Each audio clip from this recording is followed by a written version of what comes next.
అయిపోయింది. Housing board కాలనీలో ఫ్యామిలీలు ఉండడం మహా కష్టం అయిపోయింది. ఆ పక్క లైన్లోకి వచ్చారంటే అమ్మాయిలు అబ్బాయిలు గంజా తాగే పిల్లలు మళ్ళీ మందు తాగే పిల్లలకి చాలా ఉంటారు. ఫ్యామిలీస్ అయితే పోలేరండి, హైలీ ఇంపాసిబుల్.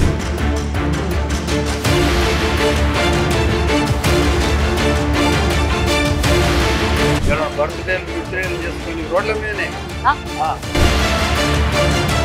ఒక అమ్మాయి ఉంటుంది, ఇద్దరు అబ్బాయిలు ఉంటారు. బళ్ళ మీద మా ఇంటి ముందు ఉన్న బండి మీదే కూర్చుంటారు. ఏంటమ్మా ఇక్కడ ఈ సీన్ అంటే? Welcome back to our channel. నేను మీ కావ్య. సో ఆసియాలోనే అతిపెద్ద కాలనీ ఏదైనా ఉంది అంటే అది హైదరాబాద్లోని కేపీహెచ్పి కాలనీ. ఇక్కడ residentials and greenery, lung spaces చాలా అద్భుతంగా ఉండేది. ఒకానొకప్పుడు ఇక్కడ ల్యాండ్ దొరకాలంటే హాట్ కేక్ లాగా ఉండేది. ఇదంతా గతం ముచ్చట. కానీ ఇప్పుడు ఎట్లుంది తెలుసా? ఇక్కడ ఉండే రెసిడెన్షియల్స్ ఎప్పుడెప్పుడు ఇక్కడ నుంచి ఖాళీ చేసి వెళ్ళిపోవాలని ఆలోచించే వాళ్ళు కొంతమంది అయితే ఆ ఆలోచన లేకుండా దాదాపు 60% ఆఫ్ కాలనీ ఖాళీ చేసి వెళ్ళిపోయారు. ఇంతకీ కేపీహెచ్పి కాలనీలో ఏం జరుగుతుంది?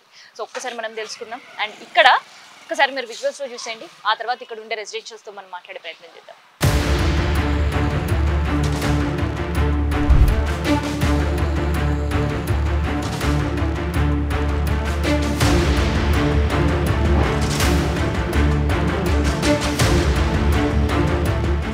సాయి సదన్ నేను ఎంటర్ అవుతుండే నాకు ఒక ఫస్ట్ బిల్డింగ్ కనిపించింది. నాకు తెలుసు ఇది ఒక రెసిడెన్షియల్ లాగా కనిపిస్తుంది. ఆ పార్ట్ ఆఫ్ ఇట్ ఈ ఒక్క బిల్డింగ్ వదిలిపెడితే మిగతా అన్ని చోట్ల కూడా ఒక బోర్డ్స్ కనిపిస్తున్నాయి. మీకు కూడా విజువల్స్లో కనిపిస్తుంటాయి. ఎల్లోయిష్ అండ్ దానిపైన రెడ్ ఆర్ బ్లాక్తో ప్రింటెడ్. సో చాలా మంచిగా ఎలివేషన్లో ఎంత దూరం ఉన్నా కనిపించేస్తుంది కదా. సో ఇవన్నీ కూడా బాయ్స్ అండ్ గర్ల్స్ హాస్టల్స్కి సంబంధించిన బోర్డ్స్. మరి రెసిడెన్షియల్ ప్లేస్లలో హాస్టల్స్ సరే అసలు ఇంట్లో ఫ్యామిలీస్ కావచ్చు పిల్లలతో ఉండే పరిస్థితి ఉందా? ఇక్కడ ఫ్యామిలీస్ ఉండడం అయితే హైలీ ఇంపాసిబుల్ అయిపోయింది. ఎందుకంటే ఇది బిగ్ కమర్షియల్ అడ్డా ఫర్ హాస్టలర్స్.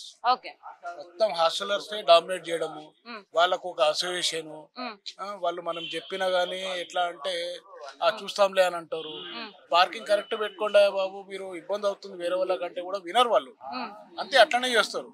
మేము ఇంతకుముందు ఒకసారి శివాలయంలో హాస్టలర్స్ అందరూ మళ్ళీ డీసీపీ వీళ్ళందరినీ కూర్చోబెట్టి పోలీస్ డిపార్ట్మెంట్ లో కూర్చోబెట్టి వాళ్ళకందరికి రూల్స్ అండ్ రెగ్యులేషన్ చెప్పాం.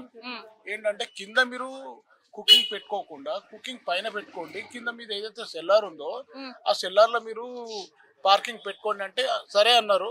దాని తర్వాత అసోసియేషన్ వాళ్ళ హాస్టలర్ అసోసియేషన్ లీడర్లు ఎవరైతే ఉన్నారో ప్రెసిడెంట్ కానీ ఎవరైనా వారం తర్వాత అంతే ఎవరికి సర్ది ఇచ్చాల్సింది వాళ్ళకి సర్ది ఇస్తున్నారు వాళ్ళు డబ్బులు కానీ ఏదైనా కానీ.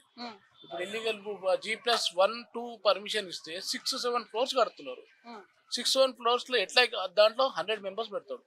100 మెంబర్స్ ఒకసారి స్నానం చేసి ముందర రెసిడెన్షియల్ ఉన్నప్పుడు వాడు స్నానం చేసినంటే నీళ్ళని అడదంతాయి, వాళ్ళ డ్రైనేజ్ బ్లాక్ అయిపోతుంది ఆబ్వియస్ గా. ఇప్పుడు మళ్ళీ ఇంక ఇవన్నీ ఎట్లా పోవాలండి? ఇంతకుముందు 2 ఇంచ్ 4 ఇంచ్ ఉండే ఏది మన డ్రైనేజ్ పైప్ లైన్, ఇప్పుడు 6 ఇంచ్ చేశారు. అయినా కానీ సరిపోవట్లేదు. ఎందుకంటే ఒక లైన్ లో మీకు ఇటు 9 18 హౌసెస్ లో 18 హౌసెస్ లో మాక్సిమం అంటే 300 ఫ్యామిలీ అంటే మొత్తం అన్ని కలిపి 300 మెంబర్స్ ఫ్యామిలీ మెంబర్స్ అనుకోండి. అలాంటిది అట్లా కాదు, ఇక్కడ 2500 మెంబర్స్ ఉంటున్నారు ఒక లైన్ లో. 2500 మెంబర్స్ కి ఎట్లా అకామిడేట్ అవుతుంది? అది డ్రైనేజ్ పైప్ లైన్ కానీ ఎలా తట్టుకుంటుంది? వాటర్ అంటే మాకు వచ్చేది 45 మినిట్స్. మేము అసోసియేషన్ వాళ్ళం పోయి కొట్లాడి మన జిహెచ్ఎంసీ వాళ్ళతో వాటర్ వ్యక్తులతో పోయి వాళ్ళకి చెప్పాం మాకు ఇంక్రీజ్ చేయండి అని చెప్పి. ఇప్పుడు ఎవరైనా ఇక్కడ మోటార్లు ఏందైతే నీళ్లు రావు, ఏంటికి రావు. అలాంటిది ఒక 1/2 ఇంచో 1 ఇంచో పెట్టుకుంటారు. వీళ్ళు హాస్టల్లర్స్ ఏం చేస్తారు? 2 HP 3 HP 2.5 HP 3 HP Motors పెడతారు, పెట్టి లాగేస్తారు. అవతల వాళ్ళకి నీళ్ళు ఎలా వస్తాయండి? రావు కదా. ఇంకో నైట్ టైం అనేది పెద్ద హబ్ ఫర్ గంజా పీపుల్. ఈ గంజా తాగేటోళ్ళు మాత్రం చాలా హారబుల్. ఆ పక్క లైన్ లోకి వచ్చారంటే అమ్మాయిలు అబ్బాయిలు గంజా తాగే పిల్లలు మళ్ళీ మందు తాగే పిల్లలు అయితే చాలా ఉంటారు. ఫ్యామిలీస్ అయితే పోలేరండి, హైలీ ఇంపాసిబుల్. అయితే ఇక అసలు ruled out. Open pubs open అంటే మీరు సాటర్డే ఈవినింగ్ సండే మీరు చూసారంటే ఇట్స్ లైక్ హెల్ యూనో. చాలా దారుణంగా ఉన్నది. ఇక గంజా కొట్టేటోని పోయి ఏమన్నా అర్చామని అంటే ఇంకా వాడు ఏం కొడతాడు, కత్తితో ఏం పొడుస్తాడు, ఇదొక భయం మాకు. ఇదొక భయం అయిపోతుంది మాకు. అందుకని ఈ భయాలతో ఏంటంటే ఎటు మింగలేక సావలేక అన్నట్టు ఇట్లా బతున్నాం మేము. రెసిడెన్షియల్ అనే దానికి వర్డే లేదు. ఇట్స్ ఎ బిగ్ కమర్షియల్ అడ్డా ఫర్ హాస్టలర్స్ దిస్ కాలనీ. అట్లా దరిద్రంగా తయారైపోయిందండి. ఇక దానికి గవర్నమెంట్ ఏం ప్రతిపాదన చేస్తారనేది తెలియదు. సార్ చెప్తాడు ఏం చేస్తారు. ఏంటి నైట్ సిచువేషన్ ఏంటంటే అన్ని చెప్పాడు. భయంకరంగా అయిపోయింది. హౌసింగ్ బోర్డు కాలనీలో ఫ్యామిలీలు ఉండడం మహా కష్టం అయిపోయింది. సాయంత్రం చీకటి అయితే చాలు ఆ పార్క్ లేను, ఆ లాస్ట్ లేను, ఆ లేను, మొత్తం అబ్బాయిలు అమ్మాయిలు సారి చెప్పినట్టు ఆ గంజాయి తాగుడు సీసాలు పడతారు అని పడేస్తారు. ఎవరన్నా మనం ఏమన్నా అంటే మనం డ్యామేజ్ చేస్తాం. నా బండి అంతా నాశనం చేశారు ఒక రోజు అంటే, మొత్తం స్క్రాచ్ చేశారు బండిలండి. సార్ కోపం చేశాడని చెప్పి నా బండిని అంతా చేశారు. ఈ గల్లీలోకి ఒక అంబులెన్స్ రాదు, ఎండాకాలం వాటర్ తెచ్చుకుందాం ఒక ట్యాంకర్ రాదు, మొత్తం అడ్డదిడ్డంగా అన్ని ఆ వెహికల్స్ మాట్లాడితే మీద పడతారు. మళ్ళీ వాళ్ళు ఎక్కువ అయిపోయింది. మా ఒరిజినల్ రెసిడెంట్స్ స్ట్రెంత్ తక్కువ అయిపోయింది, వాళ్ళంతా మోర్ ఎక్కువ అయిపోయింది. This is the situation. Cannot live in the housing board since 30 years అని ఉన్నాం. ఇంత భయంకరంగా ఎప్పుడూ లేదు. సార్ రెసిడెన్షియల్స్ ఉండలేని పరిస్థితిలో చాలా మంది వెకేట్ చేస్తున్నారని కూడా విన్నాం. అవును, చాలా మంది వెకేట్ చేస్తారు. ఇదంతా ఇబ్బంది పడలేక కిరాయిలు ఎవరు వస్తారు, ఎవరు రారు. వేరే ఇండివిజువల్ ఫ్యామిలీస్ ఉండటానికి ఇష్టపడలేదు, మొత్తం ఖాళీ చేసి వెళ్ళిపోతారు. చూడండి ఇప్పుడు ఎక్కడ చూసి ఇంటికి బోర్డు చూడటం. నాయే 4 ఇళ్ళు ఉన్నాయి, అన్ని 4 ఇళ్ళలో 4 టూలెట్ పెట్టుకున్నాం, ఖాళీ చేసి వెళ్ళిపోతున్నాం. ఉండే అసలు టెనెంట్స్ కూడా ఉండట్లేదు. రావడానికి కూడా ఇబ్బంది అవుతుంది కదా వాళ్ళకు. వాళ్ళు మంచిగా ఉంటేనే కదా, ఎన్వైరన్మెంట్ బాగుంటేనే వచ్చి ఉంటారు కదా. మాకు అంతా భయంకరంగా అయిపోయింది. హౌసింగ్ బోర్డు హాస్టల్ కాలనీ అయిపోయింది. Thank you. సో ఇప్పుడు మనం అంతా విన్నది చూసింది ఒకే ఒక గల్లీ మాత్రమే.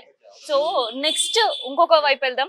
సో అక్కడ కాలనీ వాళ్ళు, అక్కడ రెసిడెన్షియల్స్ వాళ్ళు పడుతున్నాయి ఇబ్బందులు ఏంటో అనేది ఒక్కసారి వాళ్ళ మాటలను తెలుసుకుందాం. సో ఆసియాలోనే అతిపెద్ద రెసిడెన్షియల్ కాలనీ అని విన్నాం, కానీ ఎందుకు ఇప్పుడు కాలనీకి అంత ఖాళీ అయ్యే పరిస్థితి? ఖాళీ మీన్స్ ఇదే హాస్టల్ల వల్ల ఈ వీళ్ళ వెహికల్ ట్రాఫిక్, వెహికల్స్ ఒక వెహికల్ రాదు, ట్యాంకర్ రాదు, అంబులెన్స్ రాదు. ఇటువంటి సిచ్యువేషన్ ఉంటే ఇక వాళ్ళు ఖాళీ చేసి వెళ్ళిపోతుర్రు. ఈ బాధ పడలేక ఎవరైనా కదిలిస్తే వాడు ఇంకా ఇష్టం వచ్చినట్టు వాళ్ళ మీద హరాస్మెంట్ వెళ్ళిపోయిన మీరు హాస్టల్లో ఎందుకుంటున్నారు, పోయి వేరే దగ్గర ఉండండి. అట్లా డిమాండ్. రెసిడెన్షియల్ హాస్టల్స్ వచ్చాయా? హాస్టల్ ప్లేస్ కి రెసిడెన్షియల్ వచ్చిందా? రెసిడెన్షియల్ అంటే హాస్టల్ ఏంటి, అంతకుముందు ఇండివిజువల్ హౌసెస్, ఒక ఫ్యామిలీ 2 ఫ్యామిలీలు ఉండే హౌసెస్ ఇవి. ఆ రూల్ ప్రకారమే కట్టింది హౌసింగ్ బోర్డు. ఒక ఫ్యామిలీకి 5 మెంబర్లు, ఒక 2 బెడ్రూమ్, ఒక కిచెన్, హాల్ లెక్క. అటువంటిది ఇవన్నీ కూలగొట్టుకుంటా 7 అంతస్తులు 8 అంతస్తులు అన్ని irregularities. All departments colluded with ఈ కరప్షన్. మెయిన్ అదే, దాని వల్లనే ఇంత అవుతుంది. ఎవరు పట్టించుకోడు. మనం రిప్రజెంటేషన్ చేసినా కూడా సరే చూస్తాం అది అంటారు. దాని మీద ఆర్టీఏ దీని కింద మనం చెప్పి ఏదైనా అడిగినా కూడా అది వేగ్ రిప్లై వస్తుంది. మేము చూస్తున్నామండి, pursuing, we will take action, అంతే. మళ్ళీ వచ్చిన వాళ్ళే చూసిన వాళ్ళే ఏంటి, అట్లా ఉంది సిచ్యువేషన్. సో డే అయితే మొత్తం పార్కింగ్ కనిపిస్తుంది. ఇప్పుడు ఒక బిల్డింగ్ కట్టాలంటే అక్కడికి వచ్చి మున్సిపల్ వాళ్ళు ఏం పట్టించుకోరు, రెవెన్యూ వాళ్ళు ఏం పట్టించుకుంటారు. ఎవరన్నా కడుతుంటే ఈ న్యూస్ పేపర్ వాళ్ళు కూడా వచ్చేసి ఇక వాళ్ళ దగ్గర వసూలు చేసుకొని తింటుండ్రు. అది కూడా ఉంది, ఆ ప్రాబ్లం కూడా ఉంది. ఇట్లా ఉన్నది అంతా అవినీతమయం. దానివల్లనే ఈ హాస్టల్ ఇట్లా పెరగడానికి ఆస్కారం అయిపోయింది. ఇప్పుడు రెసిడెంట్స్ ఎవరైతే ఫ్యామిలీ రెసిడెంట్స్ ఉన్నారో ఉండలేకపోతున్నారు ఈ బాధలు పడలేక. ఎవరైనా బర్త్డేలు చేసుకొని రోడ్ల మీదనే, ఆ రోడ్ ఇప్పుడు మెయిన్ రోడ్ ఈడ కార్నర్ వస్తారు, ఆ పటాకులు పెడతారు, కేకులు కట్ చేస్తారు, ముక్కులకు పూసుకుంటారు. ఇట్లా మొత్తం అర్పులు. ఇంకా ఇప్పుడు 12 గంటల తర్వాత 12-1 గంటకు ఇవన్నీ యాక్షన్స్ అవుతుంటాయి. ఇక మామూలు రెసిడెంట్స్ నిద్ర పడుతుందా? అట్లాంటి సిచ్యువేషన్ ఉంది. అంటే ఇది కంప్లీట్ ఒక బాయ్స్ హాస్టల్స్ ఏ కనిపిస్తుంది. అంటే వీళ్ళగా బాయ్స్ ఉమెన్స్, అక్కడ అన్ని ఉమెన్స్, ఆ గల్లీ ఉమెన్స్. మళ్ళీ ఆ గల్లీలో పోతే మళ్ళీ బాయ్స్ ఉమెన్స్ అన్ని కంబైండ్ ఉన్నాయి. గల్లీకి ఒక 6-7 హాస్టల్ మినిమం ఉన్నాయి.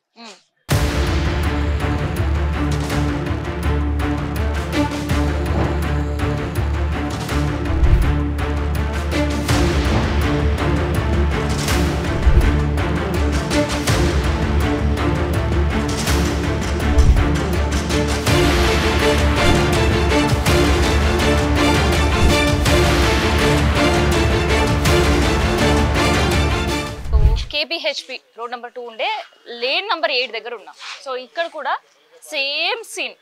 సో ఇక్కడ ఉండే రెసిడెన్షియల్స్ తోటి మాట్లాడుతాం. సార్ నమస్తే. సార్ ఏంటి ఇవాళ రెసిడెన్షియల్స్ అందరూ కూడా చాలా బిజీ అయిపోయినారు అపోజ్ చేయడంలో? నమస్తే మేడం. మేము ఇక్కడ రెసిడెంట్స్గా ఎప్పటి నుంచో ఉంటున్నాం. మేము ఒకరి మీద కాంప్లైంట్ చేస్తున్నాం అనేది కాదు. ఇక్కడ యూత్కి ఎంతోమంది ట్రైనీస్, స్టూడెంట్స్, ఎంప్లాయీస్ ఉంటారు. వాళ్ళకి మేము కూడా ఎంకరేజ్ చేస్తాం. బట్ మా ప్రాబ్లం ఏంటంటే మీరు దయచేసి మీడియాలో హైలైట్ చేయండి. ఎవరు ఏ హాస్టల్ వాళ్ళు కూడా కేర్ తీసుకోరు మేడం. వాళ్ళు ఇష్టం వచ్చినట్టు రెసిడెంట్స్ని డిస్టర్బ్ చేసుకుంటూ లేడీస్ బయటకు రాలేని పరిస్థితుల్లో సీన్స్ క్రియేట్ చేసుకుంటూ ఉంటారు. మేము ఆల్రెడీ హాస్టల్ ఓనర్స్కి కంప్లైంట్ ఇస్తూ ఉంటాము. వాళ్ళు ఏమాత్రం తీసుకోరు, చెప్పరు. మేము చెప్తే వాళ్ళు వినరు. కాబట్టి వాళ్ళు ఉండాలి, ఉండొద్దు అని నేను చెప్పట్లేదు. నేను యాజ్ ఏ రెసిడెంట్ రిప్రజెంటేటివ్గా మాట్లాడుతున్నాను మేడం. సో ఓవరాల్ ఎన్ని రెసిడెన్షియల్స్ ఉండేవి సార్? రెసిడెన్షియల్స్ కంటే హాస్టల్స్ ఎక్కువైపోతున్నాయి మేడం. ఇప్పుడు హాస్టల్స్ వాళ్ళు ఏమవుతుందంటే ఉన్న రెసిడెంట్స్ నా లైన్లో ఎగ్జాంపుల్ చెప్తాను, ఓన్లీ 2 ఓనర్స్ ఉన్నారు, మిగతా అన్ని హాస్టల్స్ ఉన్నాయి, గర్ల్స్ హాస్టల్స్. మేము ఎప్పుడైనా ఏదైనా చెప్పినా కూడా హాస్టల్ ఓనర్స్ ఇన్వాల్వ్ అవ్వరు ఆ ప్రాబ్లమ్స్లో. మ్యాక్సిమం ప్రాబ్లం మేమే పే చేయాల్సి వస్తుంది. వాళ్ళకి మేము ఏం చెప్తున్నాం అంటే మీరు చేసుకోండి, బిజినెస్ చేసుకోండి, మీరు హాస్టల్ నడిపించుకోండి, అకామిడేషన్ ఇచ్చుకోండి, బట్ పక్కన వాళ్ళకి డిస్టర్బ్ చేయొద్దు. వాటర్తో డిస్టర్బెన్స్ మేడం, పార్కింగ్తో డిస్టర్బెన్స్. ఇప్పుడైనా నాకు రీసెంట్గా స్టంట్ అయింది, నాకు అంబులెన్స్ రాలేదు లోపలికి. నేను రోడ్ మీదకి వెళ్ళి మెయిన్ రోడ్ మీదకి గల్లీలో నుంచి అటువంటి రోడ్ మీద ఆగిపోతే అక్కడికి వెళ్ళి ఎక్కాల్సి వచ్చింది. ఇది వాస్తవము. ఎందుకంటే ఇది మేము చెప్పినా కూడా ఏదో కావాలని చెప్తున్నారని అనుకుంటున్నారు మేడం. ఇదంతా ఏం లేదు. నేను మీ ద్వారా నేను తెలియజేయదలుచుకున్నది ఏంటంటే దయచేసి మీకు చాలా చాలా ధన్యవాదాలు. దీన్ని హైలైట్ చేయండి. వాళ్ళు కేర్ తీసుకుని నడిపించుకుంటే మాకేం అభ్యంతరం లేదు. వాళ్ళు ఎటువంటి కేర్ తీసుకోవాలంటే పక్కనున్న రెసిడెంట్స్కి ఎలాంటి ఇబ్బంది రానివ్వకూడదు. మా కోరిక కూడా అది. ఇది మా జనరల్ సెక్రటరీ సార్, ఈయన చాలా సీనియర్ సిటిజన్స్ కోసమే కాకుండా రెసిడెంట్స్ కోసం చాలా కష్టపడతారు. ఈయన రిటైర్డ్ జిహెచ్ఎంసీ కమిషనర్. ఈయనకి ప్రాబ్లమ్స్ అన్నీ తెలుసు. ఈయన మాట కూడా ఎవరు వినరు. ఎట్లా అయిపోయిందంటే ఒక మాఫియా లాగా అయిపోయింది మేడం ఇది. నేను దయచేసి మీ ద్వారా నేను తెలియజేసుకునేది ఏంటంటే సార్ నమస్తే, మీది ఇహా టీవీ కదా, మాకు ప్రాబ్లం క్రియేట్ చేయకుండా వాటర్ విషయంలోనే కానీ పార్కింగ్ విషయంలోనే కానీ పిల్లలు న్యూసెన్స్ క్రియేట్ చేసేవాళ్ళు కానీ ఓనర్స్ రిస్క్ తీసుకోవాలి. న్యూసెన్స్ కూడా ఉంటుందా? చాలా న్యూసెన్స్ ఉంటుంది. నైట్లో మిడ్ నైట్ 2 వీడియోలు తీసి పెట్టినా కూడా పెట్టమంటే కూడా పెడతాము. నైట్ 12:30 తర్వాత 2 తర్వాత కూడా రోడ్ మీద ఉంటారు. గేట్లు 10 o'clockకి క్లోజ్ చేయాలనేది ఒక బైలాస్లో ఉన్న రూల్. ఎవరు 10 o'clockకి గేట్ బంద్ చేయరు. గేట్ ఓపెన్ ఉంటుంది, మూమెంట్ నడుస్తూనే ఉంటుంది. నేను ఎన్నోసార్లు నైట్ వీడియోలు కూడా తీసి మేము పెట్టడం జరిగింది మేడం. ఎవరు పట్టించుకున్న వాళ్ళు లేరు. ఎన్నో కంప్లైంట్ ఇచ్చాం, పోలీస్ స్టేషన్లో ఇచ్చాం, జిహెచ్ఎంసీలో ఇచ్చాము. ఇప్పటికీ మీరు మాట్లాడేటప్పుడు అసలు లేడీస్ బయటికి వచ్చే పరిస్థితి ఉండదు మా వాళ్ళు అంటారు. ఎందుకు చెప్పమంటారా? క్లియర్గా చెప్పమంటారా? ఒక అమ్మాయి ఉంటుందండి, 2 అబ్బాయిలు ఉంటారు. బళ్ళ మీద, మా ఇంటి ముందు ఉన్న బండ్ల మీదే కూర్చుంటారు. ఏంటమ్మా ఇక్కడ ఈ సీన్ అంటే అబ్బాయి అమ్మాయి మాట్లాడుతుంది. ఫస్ట్ ఏమైంది అంకుల్ మాట్లాడుకుంటే అంటారు. వాళ్ళు చేసే చేష్టలు ఎట్లా ఉంటాయంటే అందుకంటే మీడియాలో చెప్పడం పద్ధతి కాదండి. నేను న్యూసెన్స్ క్రియేట్ చేస్తున్నారు అన్న ఓడే దానికి సూటబుల్. ఎందుకంటే అంత లేడీస్ చాలా ఇబ్బంది పడతారు. చూసే పరిస్థితి ఉండదు మేడం. సో లేడీస్ తలంచుకుని వెళ్ళిపోతూ ఉంటారు అనమాట. వాళ్ళ కథలు అక్కడి నుంచి ఇంట్లో ముందు ఉంటారు, హాస్టల్లో వదిలేస్తారు.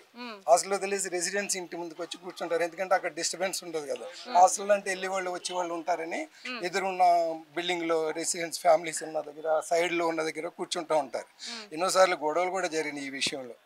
చాలా సార్లు చెప్పాను నేను. మా లైన్లో కూడా నాది రోడ్ నెంబర్ 5 యాక్చువల్గా. ఇలా మేమంతా ఒకటే అసోసియేషన్ అండి. మాది KPHB 1 and 2 అసోసియేషన్. మొత్తం కాలనీ అంతా ఎంటైర్ కవర్ చేస్తాం. ఎనీ ప్రాబ్లం, ఎలక్ట్రికల్, డ్రైనేజ్, ఏ ప్రాబ్లం వచ్చినా మేము రియాక్ట్ అవుతాం. ఇమీడియట్గా శ్రీకాంత్ రెడ్డి గారు ఇమీడియట్ రియాక్ట్ అవుతాడు, ప్రాబ్లం సాల్వ్ చేపిస్తారు. మాది చేసే సర్వీస్ అదే మేడం. అందరూ రిటైర్డ్ ఎంప్లాయీస్, సోషల్ సర్వీస్ అందరూ రిటైర్డ్. నేను కూడా గవర్నమెంట్ ఎంప్లాయీని. నేను రిటైర్డ్ అయ్యాను, సార్ రిటైర్డ్ అయ్యారు, ఆయన పోలీస్ డిపార్ట్మెంట్ ఆయన రిటైర్డ్ అయ్యారు. మేము ఎందుకు సర్వీస్ చేస్తున్నామంటే పబ్లిక్ కోసం, ఎవరికి ఇబ్బంది ఉండకూడదు అనే దాని మీద మా కాన్సెప్ట్. ఇళ్ళ మధ్యలో కాదు, మెయిన్ హైవే అంతా మొత్తం మన చాలా యూట్యూబ్లో వచ్చి ఉంటాయి, మీరు కూడా గమనించి ఉంటారు. ఒక కమిటీ మెంబర్స్, మా విజయ్ కుమార్, మా వైస్ ప్రెసిడెంట్, సెక్రటరీ 7-8 మంది కలిసి వెళ్ళాము. సార్ సిఐ గారు చాలా రెస్పాండ్ అయ్యారు. ఇమీడియట్గా పెట్రోలింగ్ పెంచారు. కొద్ది రోజులు కంట్రోల్ అయింది. వాళ్ళు కంటిన్యూ చేయలేరు కదా మేడం, వాళ్ళు ఉండి ప్రాబ్లమ్స్ వాళ్ళకు ఉంటాయి. వాళ్ళు వేరే దగ్గర పెట్రోలింగ్ మార్చగానే ఇక్కడ మళ్ళీ కంటిన్యూస్ సేమ్ ప్రాబ్లం అవుతుంది. యాజ్ ఏ రెసిడెంట్స్గా మేము ఫేస్ చేసే ప్రాబ్లమ్ చాలా అనమాట అండి, లాట్. ఇళ్ళ మధ్యలో జరిగాయి, సార్ చెప్పింది నేను చెప్పింది, అవి కొన్ని చాలా జరుగుతూ ఉంటాయి. అవి కంట్రోల్ చేయాల్సింది ఎవరంటే డిపార్ట్మెంట్స్ కంటే ముందు హాస్టల్ ఓనర్స్ కంట్రోల్ చేయాలి. వాళ్ళు ఏమి చెప్పరు. ఎందువల్లంటే వాళ్ళ దగ్గర వచ్చే స్టూడెంట్స్ వాళ్ళు తగ్గిపోతారో ఏమో మాకు తెలియదు, అది మేము చెప్పకూడదు. వాళ్ళు కంట్రోల్ చేయరు, మేము ఫేస్ చేయాల్సి వస్తుంది. ఇది మేడం మేము చెప్పదలుచుకున్నది. అయితే మీ మీడియా ద్వారా మీరు హైలైట్ చేయండి. మీకు చాలా చాలా ధన్యవాదాలు. మీరు హైలైట్ చేసి మా ప్రాబ్లమ్స్ని బయట పెట్టండి. సార్ మీరు ఎక్కడ సార్ ఉండేది? మేడం లాస్ట్ హౌస్ నాది. ఈ రోడ్డు నేను వెళ్ళడం అనేది టోటల్ గా మర్చిపోయాను. ఎందుకంటే వెళ్ళడానికే ఉండదు. మీరు ఎంత జిగ్జాగ్ అని అంటే టోటల్ గా నువ్వు అక్కడ నుంచి స్టార్ట్ అయిందంటే ఇక్కడి వరకు టోటల్ గా బోత్ సైడ్, ఒక సైడ్ కాదు. చెప్పినా గానీ ఇలా చెప్పడం, ఇలా నా ముందు ఏదో ఇలా అనడం, అందుకని ఎందుకు నెక్స్ట్ గల్లో ఇంకో గల్లో ఏదో చూసుకోవడం తప్ప. నా వైఫ్ ఒకసారి సిక్ అయితే అక్కడ ఏదో బోర్వెల్ వేస్తున్నారు, ఆ తర్వాత ఒకటి అడ్డం పెట్టారు 2 కార్లు. ఇంకా ఏం చేయలేని పరిస్థితి నాకు. తర్వాత మా అబ్బాయి ఏం చేసిండంటే క్యాబ్ బుక్ చేసి అక్కడ దాకా నడిపించుకొని వెళ్ళిన. ఎమర్జెన్సీలో రాత్రి పూట అది వచ్చే వరకు నాకు 1/2 అవర్ పట్టింది. ఏం చెప్పినా గాని ఇంకొకటి, అది సర్వీస్ రోడ్ మేడం. ఆ సర్వీస్ రోడ్ నైనా క్లియర్ గా పెట్టండి అని చెప్తాను నేను. క్లియర్ గా పెట్టండి. రాత్రి పూట 10 తర్వాత ఇప్పుడు మీరు చూడండి, ఇప్పుడు స్టిల్ వెహికల్స్ ఉంటాయి. నా వెహికల్ పెట్టడానికి జాగ ఉండదు. నేను రాత్రి పార్టీకి పోయి వచ్చానా, నా వెహికల్ ప్లేస్ లో మొత్తం పెట్టేశారు. మీరు ఇందాక చూసి ఉంటారు, నా కారు అక్కడ అడ్డం పెట్టాను. ఇంకొకటి, హాస్టల్ ఎక్కడ ఉంటుందో హాస్టల్ ముందు ఒక వెహికల్ ఉండదు మేడం, మన ముందర పెట్టేసేస్తారు. హాస్టల్ బిల్డింగ్ ఉంటుంది కదా, హాస్టల్ బిల్డింగ్ మీద అక్కడ ఆ బిల్డింగ్ కానీ ఇక్కడ ఈ బిల్డింగ్ దీని ముందర ఉండవు, మనకి ఎదురుగా ఉంటాయి. ఇప్పుడు అక్కడ ఏదో కొంచెం కనీసం ట్యాంకర్లు వస్తాయి, ఇంకేదైనా ఎమర్జెన్సీ వస్తుంది అని అంటే 12 తర్వాత. ఇంకొకటి, మిడ్ నైట్ వరకు మాట్లాడుతూనే ఉంటారు మేడం. నాకు నిద్ర అనేదే ఉండదు. ఏం చేయం, ఈ ఏజ్ లో నిద్ర పట్టదు జనరల్ గా. కిందికి వచ్చి అరిస్తే నువ్వు ఎందుకు అరుస్తున్నావు, నీ ఇల్లు అక్కడ ఉంది, నా ఇంటి దగ్గరే ఉంటారు, నీ ఇల్లు అక్కడ ఉంది. ఇలా మాట్లాడితే ఇక నా దగ్గర ఏం ఆన్సర్ ఉంటుంది మేడం? ఒకరు కాదు, 3 4. ఇంకా ఈ బర్త్డే పార్టీలు రోజుకి పుడతారా మేడం? నాకు అర్థం కాదు. ఎవ్రీడే పుట్టాడమ్మా. నా కారును నాశనం పట్టిస్తారు. కారు మీదనే కూర్చుంటారు. ఏమైంది అంకుల్? ఏమైనా అయిందా? ఇది ఇప్పుడు ఈ సర్వీస్ రోడ్డున కనీసం జర్రనన్న దాన్ని పెట్టేసేస్తే వాటర్. ఇంకొకటి, వాళ్ళకే ఎక్కువ వాటర్ అవసరం ఉంటుంది. వాళ్ళకే అవసరం ఉంటుంది. వాళ్ళు కూడా ఇబ్బంది పడకుండా తీసేసి చేసి మరి మాట్లాంటి వాళ్ళు ఏం చేస్తారు మేడం? నేను ఇప్పుడు నా పిల్లలు ఎక్కడైనా బయటికి వెళ్ళిర్రు అనుకో, మా ఆవిడకో నాకో సిక్ అయిందంటే ఏం చేయగలుగుతా నేను? అబ్బాయి చాలా న్యూసెన్స్. కొందరు వెళ్ళిపోతున్నారు అని అంటే దీన్ని తట్టుకోలేక వెళ్ళిపోతుంది. అంతకంటే ఇంకోటి ఏం లేదు. సో ఇంట్లో పిల్లలు ఏమంటారు, అసలు ఉండగలుగుతున్నారా? ఇప్పుడు వాళ్ళు చదువు లేకుండా పోతున్నారు మేడం. చదువు లేకుండా ఇప్పుడు అంతా 10th 9th ఇంటర్మీడియట్ క్యాండిడేట్స్ ఉన్నారు. బాబు డిస్టర్బ్ అవుతుంది అని అంటే కొందరేమో ఓకే సరే అని ఎవ్రీడే చెప్పాలి. పైకి వెళ్ళి నేను పైన ఉంటా ఫస్ట్ ఫ్లోర్లో, నా కాళ్ళు నొప్పులు చూసుకుంటూ కిందికి దిగి వచ్చి అడిగితే సరే వెళ్ళిపోతామంటారు. కొందరు నీ ఇల్లు అక్కడ ఉంది కదా, నా ఇంటి ముందే ఉంటారు. ఇప్పుడు ఇక్కడ ఉన్నారు అనుకో, నీ ఇల్లు అది కదా. అలా మాట్లాడితే వాళ్ళతో మనం ఏం మాట్లాడతాం? అసలు రాత్రులు నిద్ర ఉంటుందా? సరే నిద్ర ఉండదు మేడం. ఇంకొకటి ఏంటంటే నువ్వు ఎవరికి కాల్ చేసుకుంటావో చేసుకో అని చెప్తారు. నువ్వు ఎవరికి కాల్ చేసుకుంటావో చేసుకో, నేను మాట్లాడతాను అంటారు. ఇంకా ఆ ఏజ్లో ఇప్పుడు నేను మళ్ళీ వాడికి కాల్ చేసి నేను ఇది చేసి పిల్లి ఇచ్చే లోపల ఉన్న ఆ నిద్ర కూడా ఇది అయిపోతుంది, నరకం. అసలు అట్లీస్ట్ ఫ్యామిలీస్ అయినా కిందకి దిగే పరిస్థితి ఉంటుందా? ఒక్కొక్కసారి అది కూడా ఉండదు. రావాలంటే కూడా కష్టమే. ఇంకొకటి, గర్ల్స్ కూడా కొంచెం కష్టమే. వాళ్ళు కూడా డిస్టర్బ్ చేస్తున్నారు. ఈ గర్ల్స్ హాస్టల్ దగ్గర అంటే కొంచెం కష్టం. ఇప్పుడు నా పక్కకు హాస్టల్ పెట్టారు కొత్తగా, మరి ఇప్పుడు ఎలా ఉంటుందో తెలియదు. కష్టంగా అవుతుంది మేడం చాలా. ఇప్పుడు ఈ రోడ్ అయితే నేను ఇది నా రోడ్డు, ఇది నేను మర్చిపోయాను, ఇది నా రోడ్డు అనే సంగతి నేను మర్చిపోయాను. ఇంకొకటి ఇలా కన్స్ట్రక్షన్ అవుతుంది అనుకో, కనీసం ఈ పార్కింగ్ అన్న కింద పెట్టుకుందామనే ఐడియానన్నా ఉంటే బాగుంటుంది ఏమని మినిమం. ఇప్పుడు పాత అంటే ఓకే, కనీసం ఇండ్లనైనా పార్కింగ్ చేస్తే కొంచెమన్నా ఇది అవుతుంది. అయినా ఇంట్లో ఎన్ని హాస్టల్స్ ఉన్నాయి మీరు చూడండి, రెసిడెన్స్ తక్కువ హాస్టల్స్ ఎక్కువ. ఈ లైన్లో మీరు చూడండి, ఇప్పుడు 18 ఉంటాయి, 10-12 హాస్టల్స్. అదే ఇంకొకటి, నాదొక చిన్న పాత స్కూటర్ ఉండింది మేడం, పాత స్కూటరు. అది నేను రిటైర్డ్ అయినప్పుడు 2013లో ఆ పక్క బిల్డింగ్లో పెట్టాను. పక్క బిల్డింగ్లో పెడితే నాది అడ్డంగా వచ్చిందని నా స్కూటర్, మీరు అక్కడికి వస్తే నేను చూపిస్తా, అది ఎవ్వడు తీసుకోడు, ఫ్రీగా ఇచ్చినా తీసుకోడు, అది పక్కకు పెట్టమన్నాడు. ఎవరు ఇంట్లో అద్దెకుండేట ఆయన, ఏ హాస్టల్ వల్ల ఇవన్నీ పెట్టారు. ఇప్పుడు కావాలంటే మీరు చూసుకోండి. ఇలాగ పార్కింగ్ ఇచ్చేసాడు. మరి ఆ అండర్స్టాండింగ్ నాకు కూడా తెలియదు. ఇప్పుడు ఓనర్ నాకు తెలుసు, కానీ ఓనర్ అన్నాడు నీ కారే పెట్టుకో సార్ అన్నాడు. ఇప్పుడు కారు వదిలేసి నా పాత స్కూటర్ అది మీరు అక్కడ చూడండి, కనీసం ఆ స్కూటర్ అలా చూస్తే ఎవ్వడు తీసుకోడు. మీరు చెత్తకుండి దగ్గర పెట్టినా కానీ తీసుకోరు. ఇది సంగతి. మీరు ఎక్కడన్నా ఉండేది? మాది ఇక్కడనే మేడం. నేను నా సొంత ఓన్ హౌసే. ఇష్టం వచ్చంగా రాజ్యంగా కడుతున్నారు, ఎవరు అడిగే వాళ్ళు లేరు, దేశం అడిగే వాళ్ళు లేరు. ప్లాన్ లేదు, ఏం లేదు మేడం, కడుతున్నారు. ఒక ప్లాన్ లేదు, ఏం లేదు. ఎన్ని సంవత్సరాలు అవుతుందన్న మీరు ఇక్కడ? ఇక 15 years అవుతున్నారు. 15 years లా గతంలో ఎట్లా ఉండే ఈ కాలనీ? గతం మంచిగా ఉండే మేడం, చాలా మంచిగా ఉండే, చాలా ఇబ్బందికరం ఏం లేకుండే. అందరూ ఫ్యామిలీ వాళ్ళు ఉండేవాళ్ళు. ఇప్పుడు అందరు ఫ్యామిలీ వాళ్ళు విడిచిపెట్టి అందరు హాస్టల్కి ఇచ్చి వెళ్ళిపోతుంది. వాళ్ళు భయపడి వెళ్ళిపోతారు, హాస్టల్కి భయపడి వెళ్ళిపోతున్నారు. ఇబ్బంది అవుతుంది, హాస్పిటల్ కొన్ని ఇబ్బంది అవుతుంది, మా రానికి ఇబ్బంది అవుతుంది, ట్యాంకర్ రానికి ఇబ్బంది అవుతుంది, వాళ్ళే వెళ్ళిపోతున్నారు.